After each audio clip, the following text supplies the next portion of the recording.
So I'm going to like share my screen and then we'll continue from there. Just give me a second. And before that, I want to like say to you this. So I think everybody got like the access in their website and they are like uploading your assignments, right? And if it is not so, please like register your account over there and then start your uploading the assignment and etc. Okay. And the other thing is my voice is audible to everyone? Is it okay? Okay, good. Okay then, and we can continue now. And if you guys having any questions, please note it down. And in the end of the session, we'll be having a Q&A, and I will be answering over there. Okay. Yeah. I think my screen is now visible for you guys. Is it okay?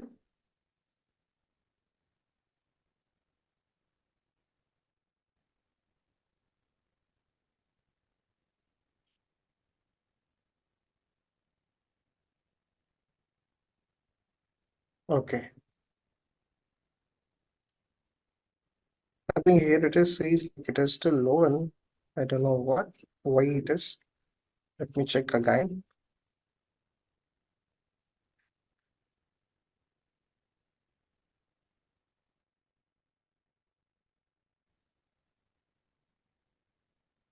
Now it is okay. So now we are in module 3, information security threats and vulnerability assessments. Okay, so we will be seeing what is threats and etc. So this is our objectives for this today's session.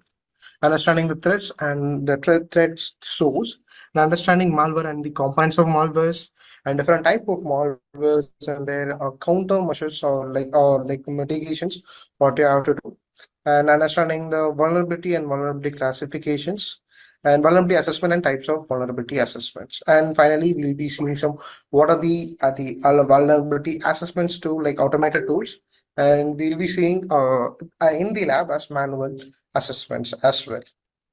Okay, we'll move into the next session.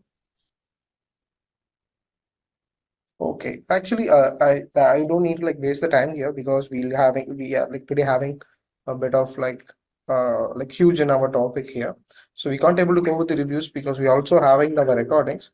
So I'm so sorry for that.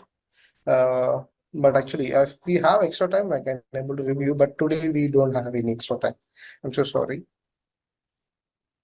Yeah, so this is going to be our module flow. Okay, so we'll be seeing the threads and their source, and we'll be seeing the define like, we'll be defining the malwares and their types, and then we'll be going to vulnerability and then vulnerability assessments. Okay, so what is a threat? A threat is a potential occurrence of an undesirable event that can eventually damage or disrupt the operational and functional activities of an organization.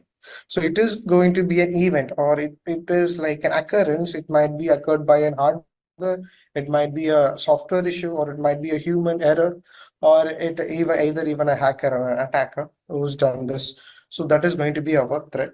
And it might be like a issue or a like software bug also. An attacker uses cyber threats to infiltrate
Sorry, actually, we facing some like network issue. I think now we are clear, so let's start now. In our topic here, so we can't able to go with the reviews because we also having sorry. Yeah, so this is going to be our module flow. Okay, so we'll be seeing the threads and their source, and we'll be seeing the define like, we'll be defining the malwares and their types, and then we'll be going to vulnerability and then vulnerability assessments. Okay.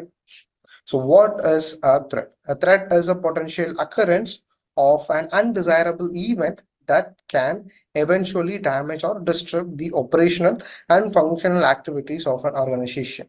So it is going to be an event, or it is like an occurrence. It might be occurred by an hardware, it might be a software issue, or it might be a human error, or it even a hacker or an attacker who's done this. So that is going to be our threat. And it might be like a issue or a like software bug also.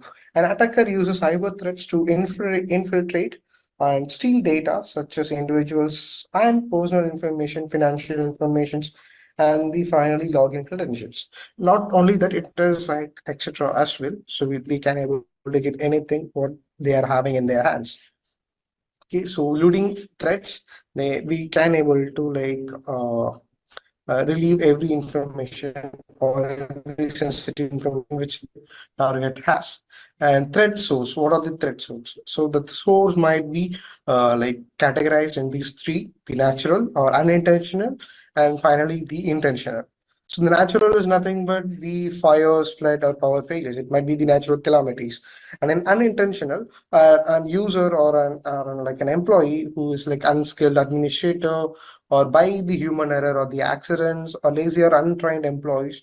So these can go into a threats. So because of their untrained employees, we'll be having some bugs in their codes, or like misconfiguration might happen, etc., etc.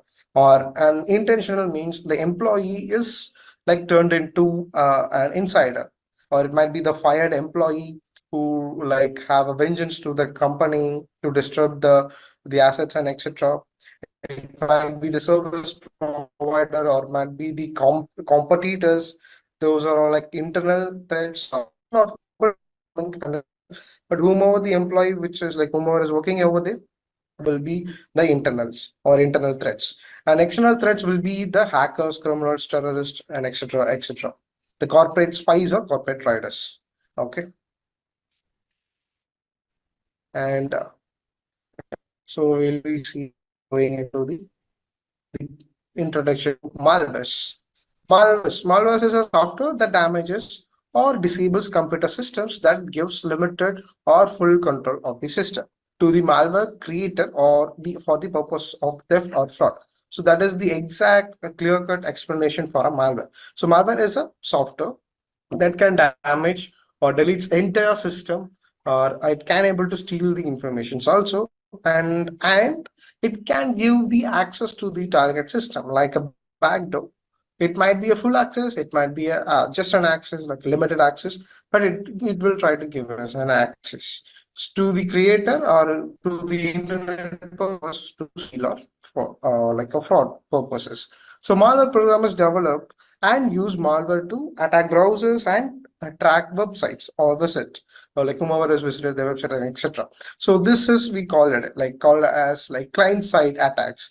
So the client side attack is nothing but whomever is using the browser. So we call them as clients. So client side attacks. So if it is an attack is happening in the website, web application, or the server, we call it a server side attack. So please note down these keywords. It might be useful in the future for you guys. So we have client-side attacks, we have server-side attacks, and also to slow down the systems or degrade the system performance, to like disrupt the usage of like normal usage. So it will be very slow and etc. etc. To like kind of or DOS purpose and cause contacts etc. So this is going to be their ultimate task or objective if they are like using a malware or creating a malware. Okay, so let's go.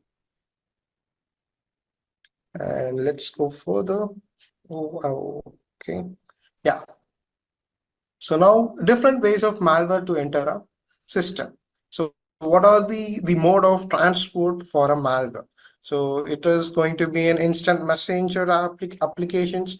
It might be like any like messaging applications like Facebook Messenger, Instagram, WhatsApp, even like Teams chats, Zoom chats, etc. And downloading files from the internet. It can be any kind of piece of software. So we can able to attach a malware into it.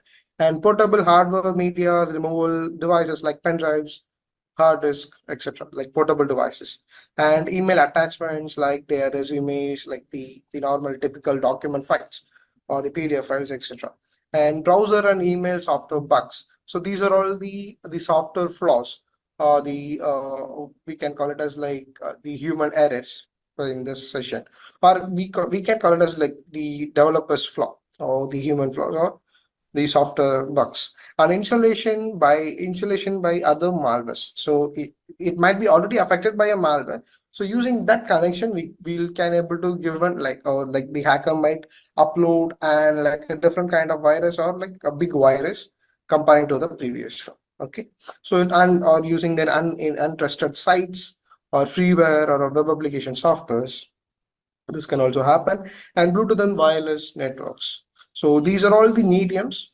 where and malware can able to penetrate into a target source. So not only the not only for the malware transport, it can for any other purposes as well, like to upload a payload or to retrieve a file from the itself also. Okay. And now we are in common techniques attackers use to distribute malware on the web. So what are the techniques? So we saw the mode of transport. Now we are seeing the techniques what they have been using. So black hat search engine optimization or CEO, ranking malware page highly in the search result, and social engineering clickjacking. So they might social engineering is nothing but like the phishing category.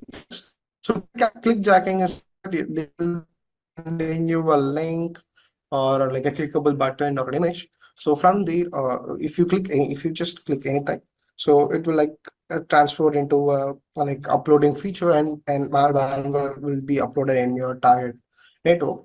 And we having the spear phishing sites. So mimicking institution to attempt and to steal the login credentials. So this is like a legitimate phishing. Spear phishing in particular is, so we would be targeting a single person here. So we'll be targeting a particular person to like retrieve their information. Okay, and we have malvertising, advertising come malware. There's malvertising, and we have adverse and also like scareverse. Where scareverse is nothing but to scare a particular person, like instead of an advertisement it would be a scary videos or gifs. And we have compromised legitimate websites, drive by downloads, scam emails, etc., etc. And let's go further. And components of malware. So what are the components like will be there in a malware? So we have crypto, we have downloader, we have dropper, we have exploits and injectors, obfuscator, packer, payload, and malicious code. So here obfuscator is nothing but which will like it is a technique which like the hackers and the ethical hacker uses to evade or to like escape from a firewall. WAF is like web application firewall, and even detection systems like intrusion detection systems, intrusion prevention systems, and etc. So from these mechanisms, we have to escape, right? So we will be using the obfuscators. It is a technique which we like change our codes and etc. Or we will be encoding those like malwares so that nobody can able to detect us. So that is what obfuscator is. And we have payloads, we have exploits, and we have injectors. So these are all the other three common components which we'll be using on the download malware. Before that, it will be giving a like a simple like a minimum kind of file, so which will try to give a communication or a connection between the target and the attacker machine, and from there we can able to upload a huge files also. So for that purposes, we can able to use the downloader component and etc., etc. These are all the common components of malware, but the most used or the common components will be the exploit injector and the payload. Okay, and let's go further. What are the types of malwares? So we have the Trojans, we have viruses, ransomwares, computer worms, especially, and rootkits, and PUAs or greyware, and spywares, keyloggers, botnets, and fileless malware. So these are all the types of malwares we have currently. There is no extra types. Okay, so these are all the common types of malwares. And let's go dive into deep. What is Trojans? So first we going to see what is Trojans. So it is a program in which malicious or harmful code is contained inside an apparently harmless program. So it is going to be the thing. This is it. This is the common for every viruses or every type of malware. So it is a program in which a malicious or a harmful code is contain like harmful code will be there. Okay. So but here in the Trojan, it is considered or it is contained inside an like a harmful program. So the you might guys might be know the Trojan story. What happened in the Trojan War? Notes of ethical hacking. So it will be uploaded in the website. Actually, the notes will be. And the thing is like the Trojan story is nothing, but actually I don't know like the full story of it. But the thing is there is a two countries. One of the country is the Trojan, and the other I don't know. But it is happening in Rome side. And the war is many days, and one person like one of the like the other side like the Trojan side received a wooden horse in the battle. The opponent side is like just delivering us a peace offering or peace gift, so that like they left the war. So they thought we won the war. The Trojan side were thought they won the war, and they took the horse into their kingdom or into their palace itself, and they celebrated for their victory. The thing is, the wooden horses consist of their soldiers, the opponent side soldiers. So once they were all like down, or they were like knocked out, or in the night side, like in the night time, everybody got out, the opponents and the opponent soldiers, and they killed everybody in the Trojan, and they won the war.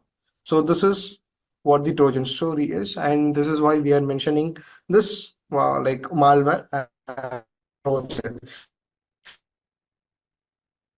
Yeah, harmful was the actual meaning and the description of a Trojan. Okay, so Trojan get activated when a user performs certain predefined actions. It might be a mouse click, it might be a mouse drag, it might be a double click, anything it may be. So bottom GIF does like delivering like depicting you exactly. So the attacker will be creating the Trojan, and it will be sent you via the internet, and you will be downloading in your system, and it will destroy your system. Okay, that's it. And let's go further. Indication of Trojan attacks. So if you are like in a Trojan attacks, so what are the indications you will be getting? The computer screen blinks, so it will be blinking or flips upside down or inverted, etc., etc. Like even any weird thing happening to your system, that is an indicator of an attack. Not only Trojan attack, it might be malware attack. And the color settings of the operating system changes and are common in the malwares. And the default background or wallpaper settings changes automatically. And these are all done by itself. An antivirus program are automatically disabled. So this is also common for every malwares. Okay, so the virus, sorry, the Microsoft Defender will be automatically turned off, and web pages suddenly open without input from the user. So this is an action done by so to down retrieve any resources from the internet, and pop-ups with the bizarre message suddenly appear, etc., etc. So these are all the indicators of Trojan attacks. And be using it, or what are the purpose of the Trojans, or to delete or replace the critical operating system files, disable files, and antivirus, and record screenshot audios, videos, etc., create backdoors to gain remote access, or use victims PC for spamming and blasting, etc. So the normal typical hackers objectives or the Trojans are also okay. And our system is got hacked or etc. So the same typical the indicators which we saw for the Trojan attacks. So the same thing. So your system will be go weird. So without any things. So you might be or like the cross and corners in your systems and every settings and configuration and preferences. So if it is changes weirdly without you like changing it, so on the time you can able to know that your system is hacked, or it will be like very, if you are using a laptop, it would be goes very hot, and your internet usage will be higher in your computers or in your laptops if you are being hacked. And the other things will be yeah, if you go into like the task manager, you will be seeing some unwanted processes, but you like if you're in a starting stage, you might can't able to like differentiate between a default process and the unique processes. But they're like the normal like network professionals, the hackers and the computer genies might know what are the default processes, so they can able to identify which this and that. But the thing is, user like a licensed firewall, that's enough. Licensed antivirus is enough to like in order to like safeguard from hacks. Okay, and yeah, let's go further. Yeah. So why hackers use these type of malwares to like do the different things to disable the firewalls for a big attack, to create a backdoor to gain an access to remote access to this target system, and to steal the information or the credentials and encrypt the data for a ransomware attack. So or to download any other malwares into the target network. So these are all the objectives of uploading a the Trojan into your network or in your systems. Okay.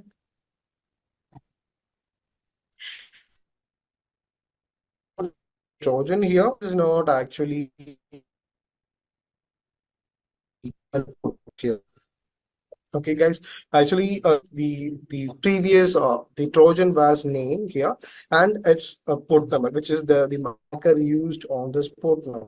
What are the port numbers the hacker used?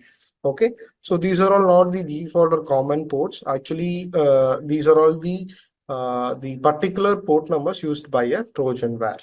Okay, Trojanware.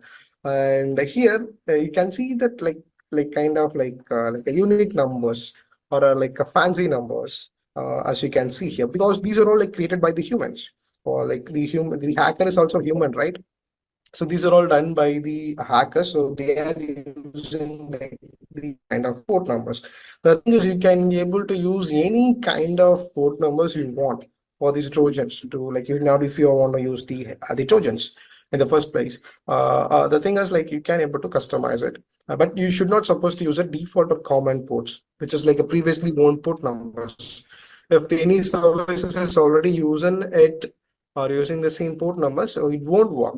So that is why we like used to we will be using some unique port numbers for these attacks. Not only for this to gain an initial foothold, to gain a like a shell connection to the target system, etc., etc. Okay, let's go further. So sorry, uh, let me go back.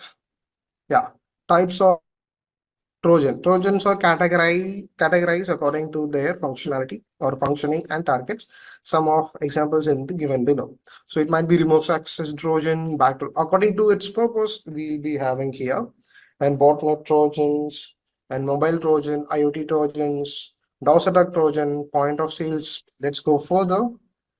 So creation of Trojans. So how we can able to create? So actually we have some tools to create any kind of malwares.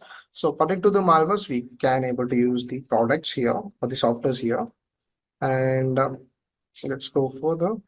So what is a virus? Now we are into the virus. Virus is a self-replicating program that uses its own copy of by attaching itself to another program and computer boot sector or documents. So it will be saved it in the boot sector or the documents, and it will try to replicate itself. So that is what the virus is, and it is also a piece of software or malicious code. That's it. And viruses are generally transmitted through file downloads, infected disk, or like the portable devices, or drives and as email attack also.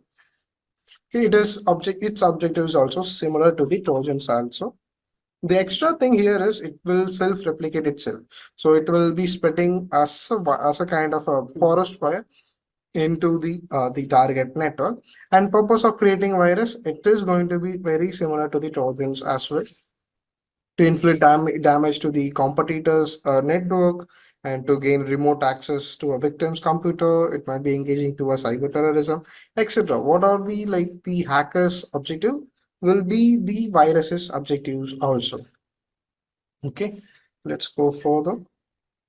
And indication of virus attacks, it is going to be very similar to the other viruses also. So process requires more resources and time, resulting in degrade of performance. As I already mentioned, your system will be very will be like producing much heat, and it will be slow down. And computer freezes frequently and encounters an error such as BSOD.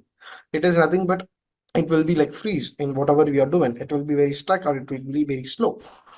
Computers displays. So there won't be any display or any output on your monitor, but the computer will give you beep sound, and files and folders will be missing, and a drive label changes like OS does not load, and etc.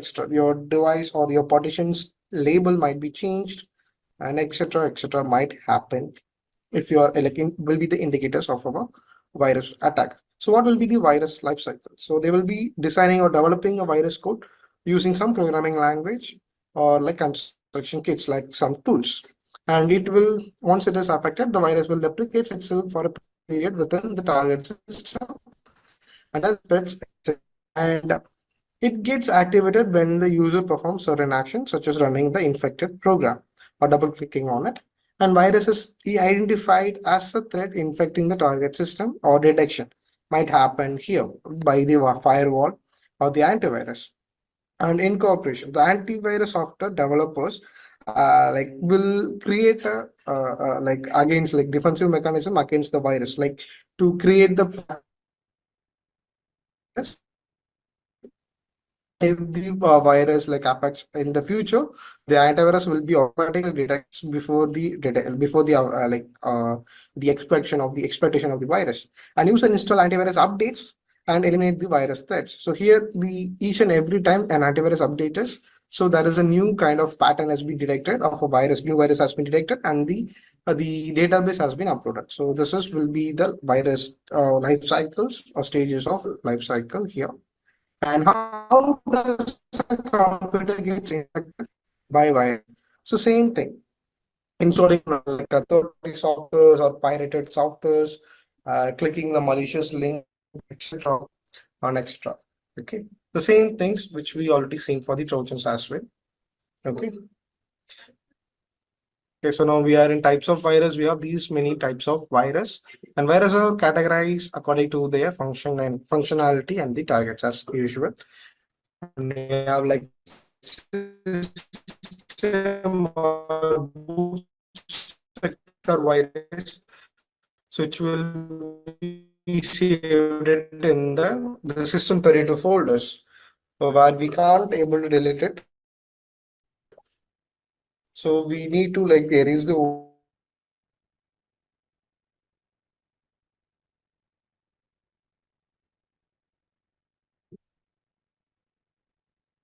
and we have to like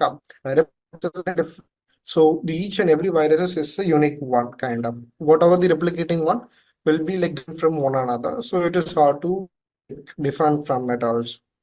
Okay, and etc. So let's go further. So how to be creating the virus? Actually, virus, for creating a virus, it is very easy. So you can able to use this code. Oh, sorry, 1 second. Sorry. Yeah, here you can see that this is a notepad code here. So if you saved it, if you type it in your notepad, and if you save it in .bat, be created here. So you can able to name it anything. Here it is, they mentioned is it as a game.bat. But what the thing will do is it will copy itself in like a C folder. And other thing is it will delete you the whole, so the OS will be down and you can't able to use your machine. You have to reinstall your OS. Okay, so this is a typical one, and this is a very a sensitive one. So don't use it unless you are the owner of the system. Okay, so don't use this code. So this is a default one. So nowadays, the antivirus or the defenders will easily detect it. We can virtual machines. Like try to have a Windows virtual machine, and you can try it over there. Okay, and we can able to use the automated tools as well, like the JPS virus maker here, and we have the Baywatch virus, Deadly virus maker, Sonic Bat, Terabit, etc., etc. So these are all the common tools which will be used to create the viruses. Okay, and type of malwares that restrict access to the computer system or folders. So that is what we called as ransomware. So here, if this kind of virus, if it is affected, means every data will be encrypted, and it is needed a key to decrypt it. So the key will be in the hacker's hands, and if you want the key, you have to pay to the victim in an untraceable manner. Like using a bitcoins or cash transaction in an isolated location. Once it is done, actually it is mostly will be in the Bitcoin purpose, Bitcoin view, and then after you will be given the key, and you can unlock your data. Okay, so we already seen this example, or like the hospital example here in the previous classes. Okay, yeah, so the ransomware here continued. So we can use these softwares, or like we have like these kind of like ransomware families. We like in the internet we have like already seen this kind of ransomwares. So this is a typical one. So your system will be like propagating you something like that. You are being under attack. Your files is like encrypted. So you have to be give an answer to us, etc. Okay, so now we are into the worms here. So malicious programs that independently replicate itself or execute and spreads across the network connections. So consumes like available computing resources without the human interaction, and attackers uses worms payload to install background in the infected systems.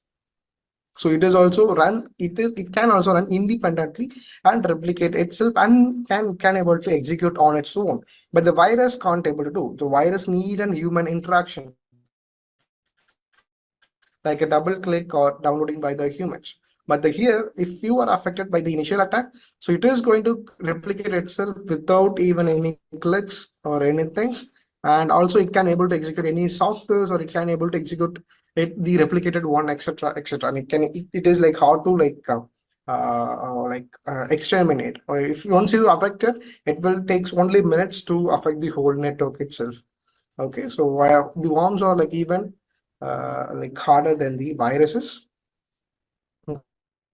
Okay, the worm gets spreads and worm spreads through the infected network easily. So that is what I'm trying to like say here, and it will uses the memory of the system itself. And here is a example tool which we can able to create the worms. So we have worm makers called batch worm generator and the C++ worm generator. So these are all the some tools, but we have like a much more open source tools to create these kind of worms. Okay, and we have rootkit. So rootkits are the program that hides their presence as well as the attacker's malicious activity, granting them full access to the server or the host at the time, or at the time of hacking, and in the future as well. Okay, so rootkit is the it will replace the certain operating system files or systems calls, and utilizes with their own modified version of this. So to be an example, or to be very like short and clear, so rootkit is nothing but it is like a working piece of OS programs. It is a working file of an OS, but the thing is it is also malicious. So it will hides under the name of an legitimate program, but in the background it is also does then unofficial like the unintended things also. So that is what we call as rootkits, and it is typically compromise the backdoor programs, does using the DOS programs, package sniffers, like we can't able to even detect it also. Okay, so that is what we call it as rootkits. And what is the objectives and the attackers places of why they are creating the rootkit in the first place. So it is obviously going to be same explanation as well. Other malwares as well continue, and potentially unwanted application or applications that is called PUAs. The gray bag we call it as, or else you can call it as potentially unwanted application or applications. So this will be this kind of mostly platform of Android. So we'll be like downloading like what are the weird games we see it in the Instagram ads, right? So we'll be trying to download it. So those are all the calls, the PUAs, the unwanted files or the programs which we are seeing here, and also known as gray wares or junk wares.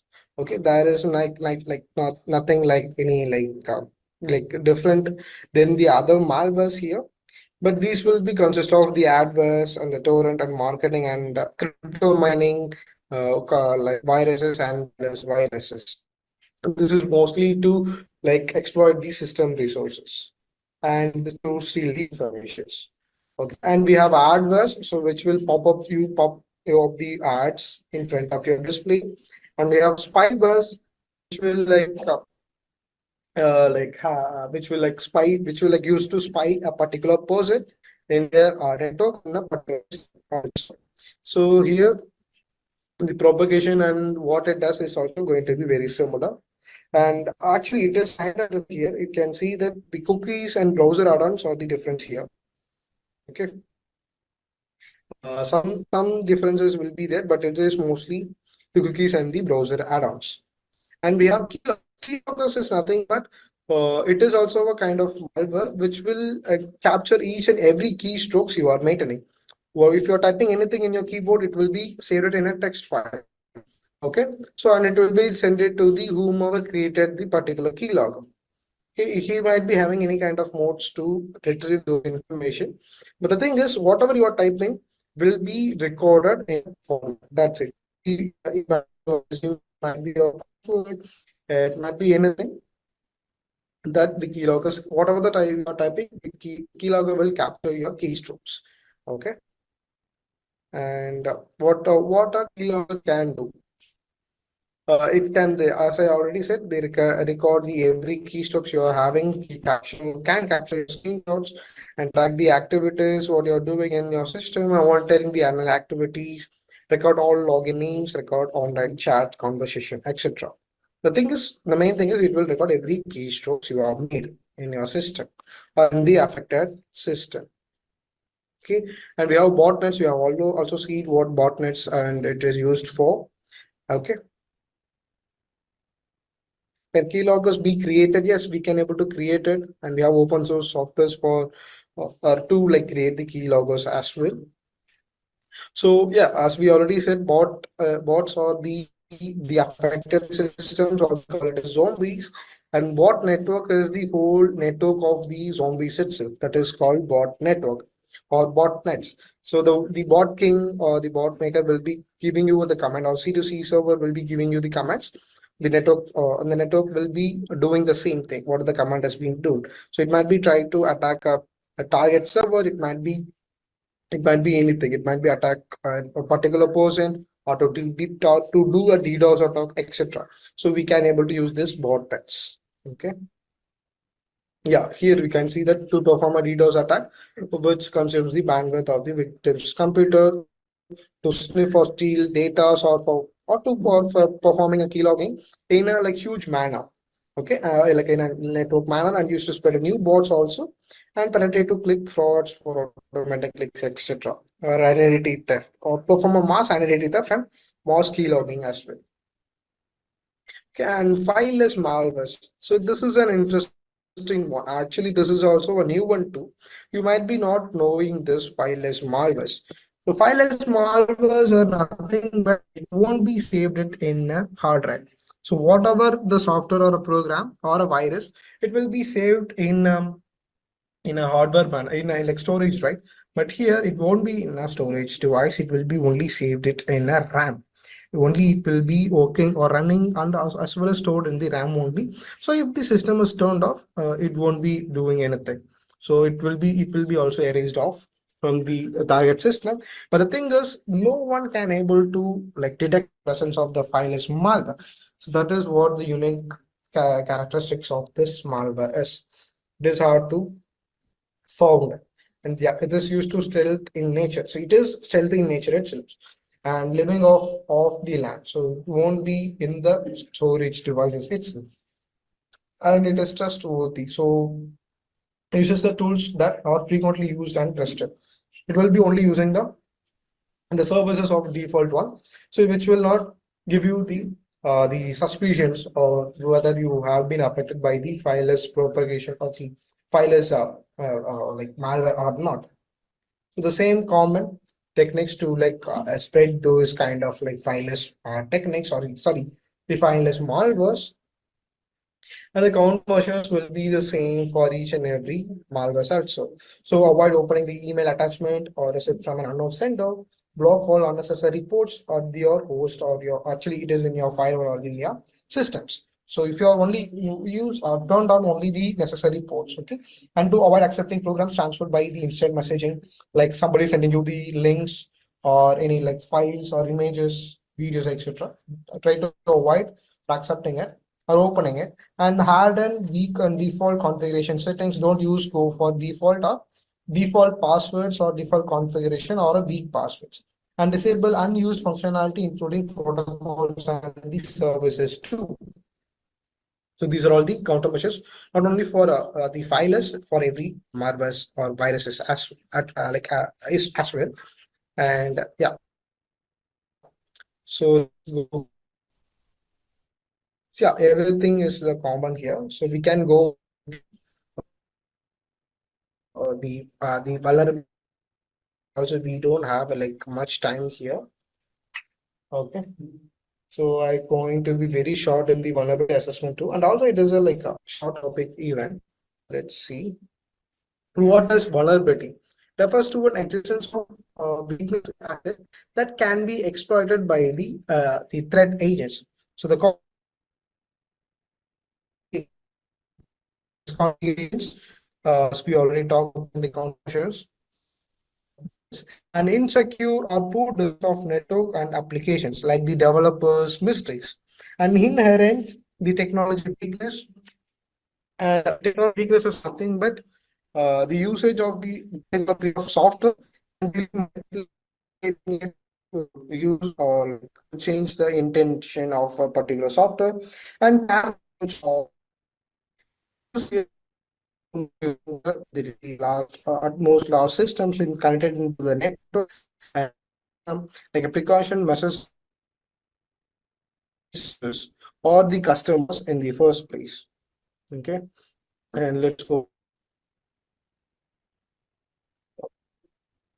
Yeah, vulnerability classifications, configurations, and default installations, and buffer overflows, unpatched servers, designing flaws, application services or free services or third-party services you are using, and if using the default password or weak passwords, operating system and zero day or like platform vulnerabilities. These are all the classification of vulnerabilities we are having currently.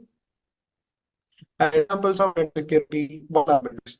So the technological vulnerabilities of networks are the TCP/IP protocol vulnerabilities, like the vulnerabilities itself. These are protocol we are using it for the internet.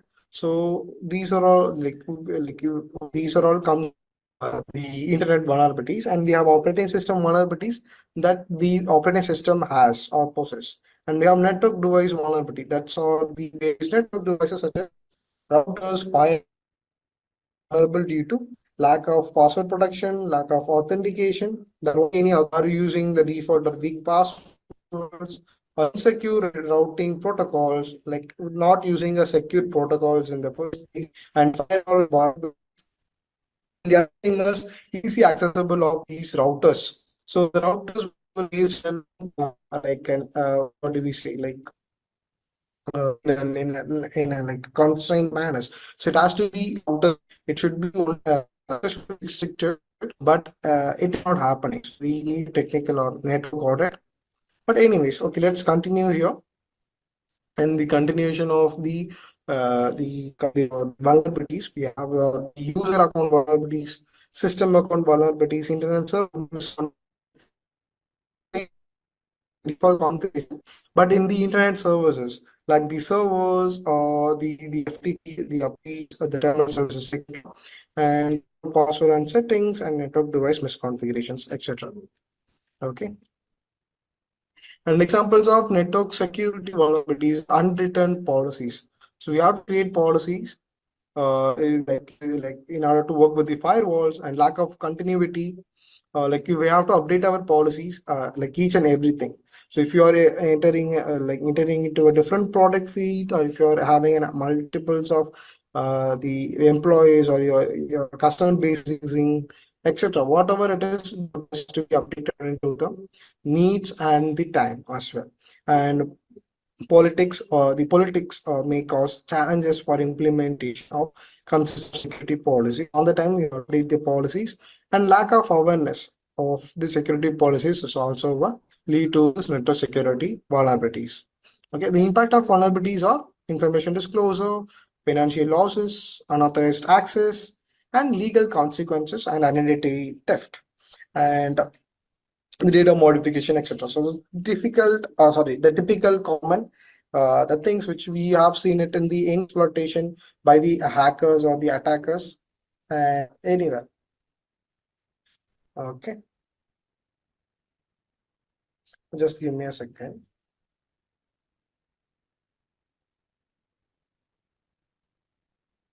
Okay, so vulnerability research. So what is vulnerability research?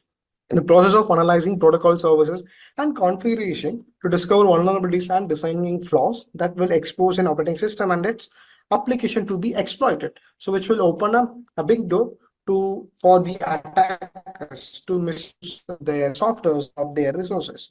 So that is what a vulnerability is. And to analyze about it or to research about it is called the vulnerability research.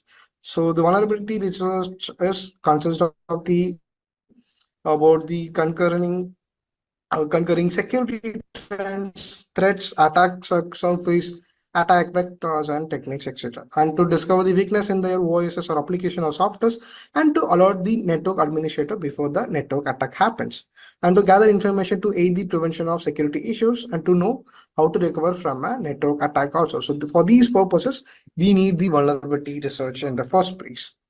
Okay, so these are all the researches or the tools which we use it for the automation purposes or automation or automatic, to research about the vulnerability. So these are all the databases frameworks which we use it for to recording purposes. So whatever the vulnerabilities we currently have discovered will be recorded in these databases, but I will be mostly or personally using as a penetration tester. I will be using ExploitDB in the most places, but you can also use these other frameworks or the databases as well. Okay, and what is vulnerability? So which we already seen, vulnerabilities is assessment, is in depth of examination or ability of a system application, including current security procedures or postures and controls to withstand the exploitation or an attack in the first place. So not only that, actually information, actually we don't have only to like databases, softwares, or the frameworks. We also have some automation tools to scan for the internal vulnerabilities as well. So local vulnerabilities which we have currently using the database automatically detected without human. Okay, so we'll be seeing what are the other tools as well, and information obtained from a vulnerability scanning. What are the information we'll be getting? So we'll be getting the OS version running on the computers at the devices. So what OS it is running and what is the version of it, and what are the open ports or services running on the target system, and application and services that the particular target system is using, and application and services misconfiguration, that any misconfiguration is there on the target system or not, and accounts with the weak passwords and missing patches and bot fixes. So these are all the information which we can obtain from a vulnerability scan. Okay. So two approaches to the network vulnerability scanning. So one is active and one is passive. The same exact difference between what we already previously searched for. Okay. And we have vulnerability scoring systems or databases. So each and every vulnerability has its own range or the marks for it. So according to its vulnerability, according to its it has like capabilities, it will be ranged according to So if it is a critical one, or if it is exposing, like if it is giving a remote code execution, or if it is exposing a sensitive information, that will comes under critical. And if it is a low one, if it is only disclosing the information like the email IDs of the users or employees in the system, those can that is considered as a low one. So it will be considered as like the low rating or low severity range. So this is how the scoring system works, and the databases also be having like CVSS, and we have the CVE. So this is the common one everybody is using now. And we also having NVD. The NIST also will be used for. This is also a common scoring like database or framework. Okay. And the vulnerability scoring system content, actually, yeah, we have CWE as well. And yeah, each and unique, like each and every database or the framework has its own unique everything according to particular types of vulnerabilities and etc. Okay, and it is also each and every one, it is like scoring the vulnerabilities in their own testing manners. Okay. Yeah, the vulnerability assessment consists of these types. One is like active assessment, external assessment, host-based assessment, and application-based assessment. Active assessment is nothing but it is like scanning the whole entire system itself. External assessment is trying like going with the hacker's perspective, and host-based assessment is nothing but going with the only the resources or the systems. And application testing or application assessment is nothing but only going with the application types, or what are being installed, what are the misconfiguration they have been used, or any like third party application have installed. Those kind of assessment will be comes under the application assessments. Okay. And we have type of vulnerability assessments like the passive assessment, internal assessment, network-based assessment, and database assessments. Also, database is nothing but the database which we have been using that we'll be analyzing it. And we have the internal assessment, which will be inside the infrastructure itself. And we have passive one, which will be connecting to the target system itself for the scanning, and that's it. Okay. And we have like other assessment as well, like the wireless network assessment, credential assessment, distributed assessment, non-credential assessments, manual assessment, and automated assessments. Okay, so some clients would ask for everything, or some clients would ask for only particular thing according to their needs.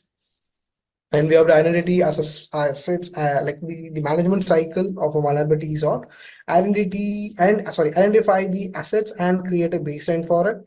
And then the scanning will be started over there, and the risk assessment will be there. So it will be assessing or scoring the risk of vulnerabilities which they found, and remediation, which will give the mitigation techniques and tips for it, or what to do in order to safeguard from these vulnerabilities, and verifying whether it has been updated or not, and then monitoring for any new or updating of any new vulnerabilities has been up or not. So we'll be continuously monitoring. So this will be the life cycle of a vulnerability management. Okay, so these are all tools. We use it for the vulnerability assessments. So it will automatically scan the tools like the OWASP or OpenWAS here, and GFI LAN core. So this will give you the score of your network. So what are the vulnerabilities you are having, or what it is processes, or what are the severity of it, where it is located, what vulnerability it is, etc. So you'll be getting these kind of information in these softwares. Okay, so these are all the other softwares which we will be using. So the Aquanetics and the Nexus are the big tools we currently the industry is using, and the other tools is used by the tools as well. And yeah, vulnerability exploitation involves the execution of multiple complex or interrelated steps to gain access to the remote systems. So what are the vulnerabilities we have taken from the vulnerability assessment can be able to lead to an exploitation. So it might be a single step, or it might be a multiple step to gain a remote access to the target system. So that is how to exploit the vulnerabilities. Actually, this is it for the theory now. So we can now move into the labs now. Let me share the other monitor here, which I haven't. Just give me a second. So we almost completed our today's session also. So let me try to be very short and quick. I hope my screen is visible now. It is a different monitor. Let me start it. Yeah. So here we have the task here. So we have the target IP address as well. So I copied it and I'm doing a nmap scan. So this is the initial stage, like a stage of an ethical hacker, or an like an interaction to a target system. So we have to know about our target now. So we are starting a scan. So from there we can able to find what are the open ports and services are running in the target system. Okay. So let it run. So we can see other questions we are having. I think it will be not yet. It may take some time actually. The scanning will take some time. Okay, so we have the 22 port number is open, that is SSH, and 80 is open, that is the HTTP. So we can able to go and search for those. This is the website which the port 80 is serving. Okay, so we have a fuel CMS. We have a control management system running in the behind, and we have the documentation page of it as well. So we got some details here. So we can know that the username admin and the password is also admin. So this is the default credential of it, and fuel directory is the login page as. So we can able to you answer these questions. So see, fuel CMS is the name of the application running, and the version is 1.4. From the documentation we can able to get it, and by Google searching it we can able to see what is the CVE of the particular the machine or the service, the vulnerability particular the CMS has. Okay, so let's go for it. So here I use the exploit DB, or I'm using the exploit DB here. So I'm searching for fuel CMS, and I'm also giving the version number. So here we have like the multiples of exploits available. So this is for the Linux one, remote code execution category it is. So it might be, this is the one they might be asking for. So let's go and open it so we can able to get the CVE. So here it is the CVE number of it. So this is the unique identification ID for an each and every vulnerabilities. And we have to now exploit it. So I'm going to show you how to exploit this founded vulnerability. So here we can able to download this exploit. So it is a piece of like code. It is a Python script. Okay, so this is the ID. So from this ID, we can able to get it from our local machine itself. So we have a copy of exploit DB in our local machine itself. Okay, so the ID number will be the exploit sorry the script of the name will be there. Okay, so using the Python, so it is a Python code, so I'm using it Python to export or to execute it. So here is another Python script where we can able to use it. So this is an open source one. It is not coming under the exploit DB. Okay, so this is a like a custom one. So copying the script, or you can download it in a zip manner. So here it is downloaded. We can open it and unzip it.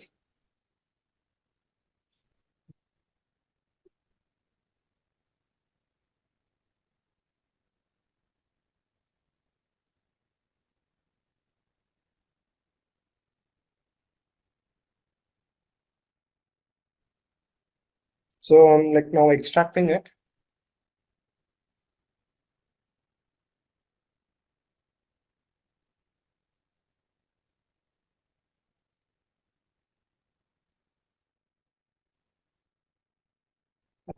Now it is extracted.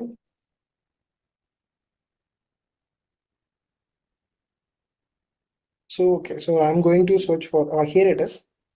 So here is the tool, and here is the name of it. Okay, now yeah, here is the Python script, and I'm giving it the executable permission for that piece of Python script.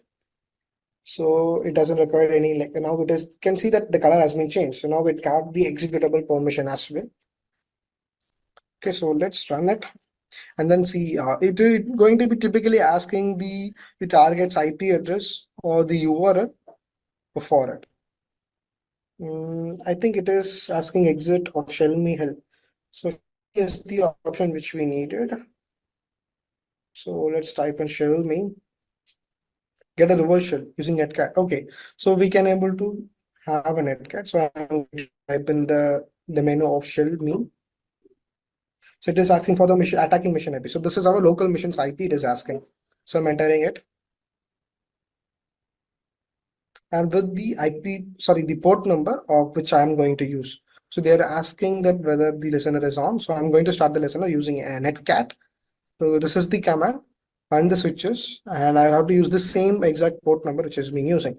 So here it has been listening, and here in this Python, it has been throwing the shell. Okay, so I'm going to start it once again.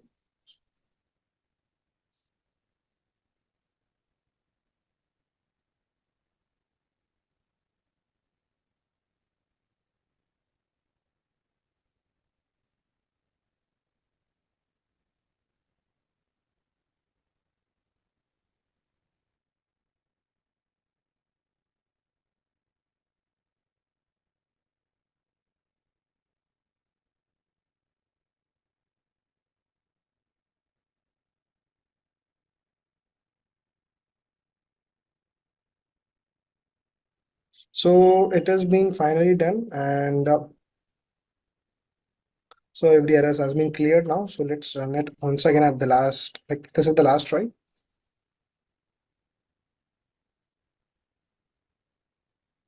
Actually, I've already told you the system specs is like the same.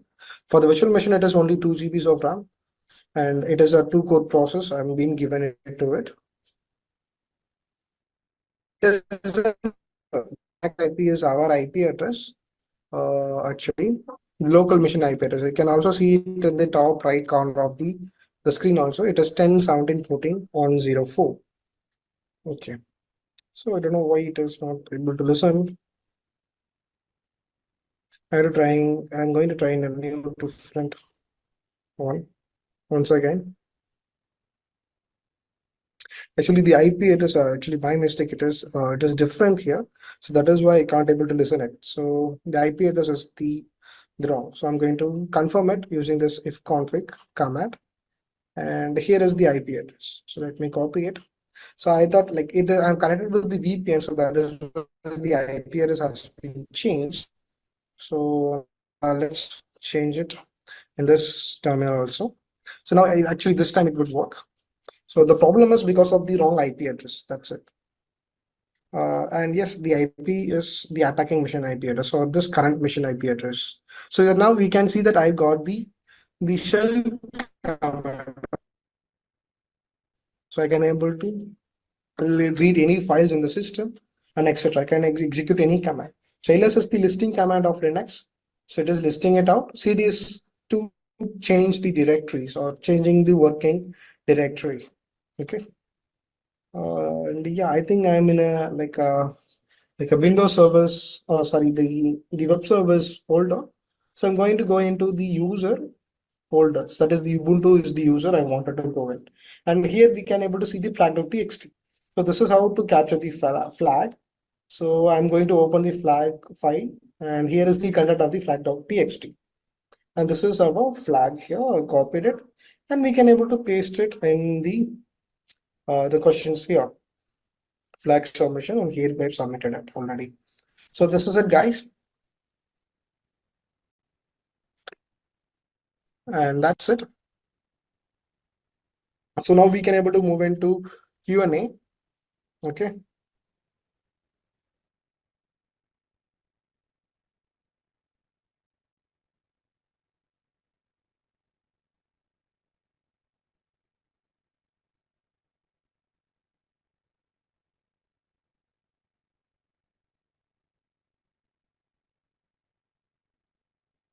Guys, do we have any questions here?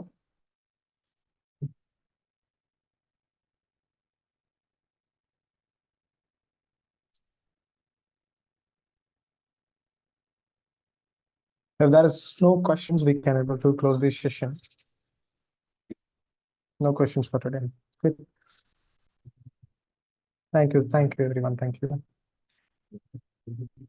How if we want to apply the session in Windows? The thing is, we can't able to do it. The thing is, you need to have the tool specified for Windows. Actually, I have an idea. We call it as like a WSL. We'll try to share the screen here.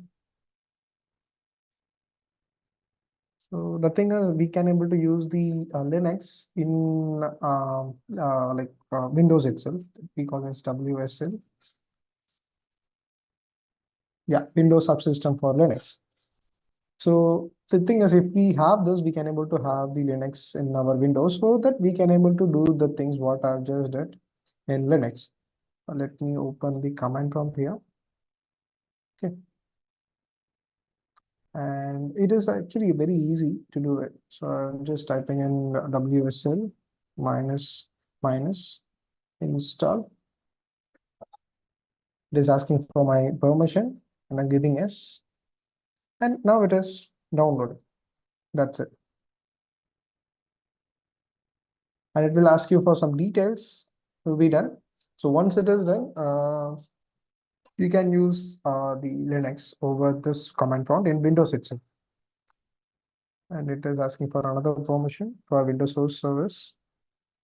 So now what is happening is it is creating a virtual machine, a virtual Linux machine in a Windows itself. Okay. So once it is done, it will be like exactly like a Linux terminal. And if you want to add any tools, you can install it and you can work on it. Okay, it is very simple. Like to be fast and to be simple, we can able to use this, or else you can like sure go with the virtual machine. Let me show you here. And I'm having a VR like VMware here. So using VMware also, you can able to have a virtualized Linux machine, and you can able to work on it. So do we just submit our assignment in the Cyber Hills My Assignment tab for each assignments? Yes, yes, we have to upload it. Like don't upload it in the same assignments and everything. Okay. Let me check. Oh, 1 second, give me a second. I'll show you. Uh, if you like, just click on my assignments. Can able to upload it by. Okay, let me go with my account.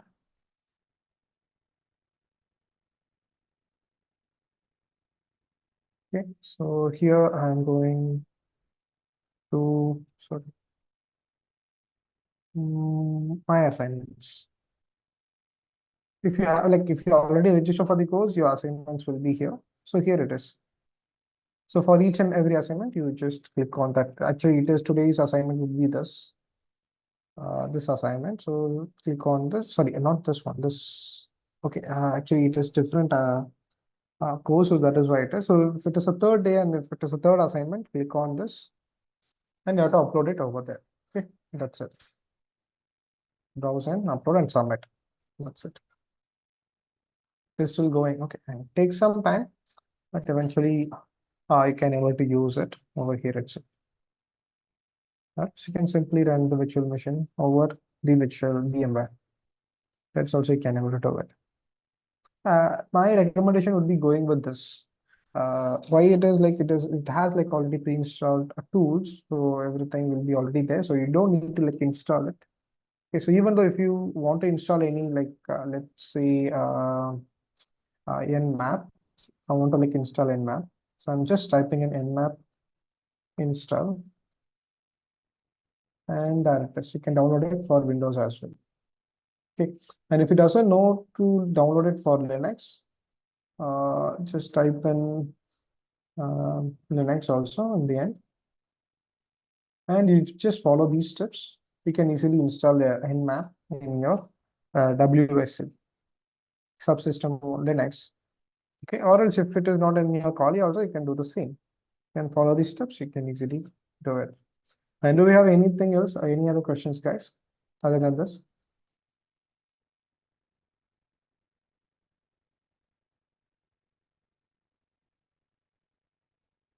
By the silence, I think we don't have any more questions.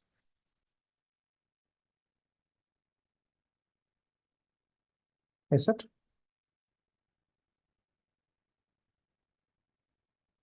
Okay. Guys, thank you everyone. Let's see you guys in another session. Until then, have a great day and bye guys. Bye everyone.